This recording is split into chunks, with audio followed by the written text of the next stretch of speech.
ہر انسان کے اندر تھوڑی بہت منافقت چھپی رہتی ہے، بس وہ پہچان نہیں پاتا اور سمجھتا ہے کہ وہ منافق نہیں ہے۔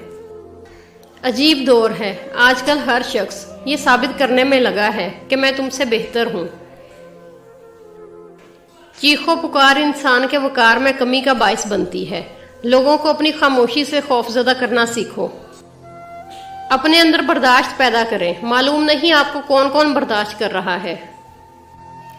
فرق بہت ہے تیری اور میری تعلیم میں، تو نے استادوں سے سیکھا ہے اور میں نے حالات سے۔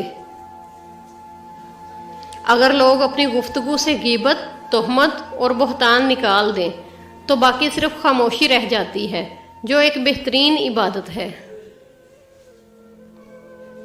جو اندر سے مضبوط ہوتے ہیں ان کے لیے معاف کرنا مشکل کام نہیں، لیکن جو اندر سے کھوکھلے ہوتے ہیں وہ بدلے کی آگ میں جلتے رہتے ہیں۔ ہم میں سے زندہ وہی رہے گا جو دلوں میں زندہ رہے گا، اور دلوں میں وہی زندہ رہتے ہیں جو خیر بانٹتے ہیں اور آسانیاں بانٹتے ہیں۔ جس چھاؤں سے عزت نفس زخمی ہو، اس چھاؤں سے دھوپ ہی بہتر ہے۔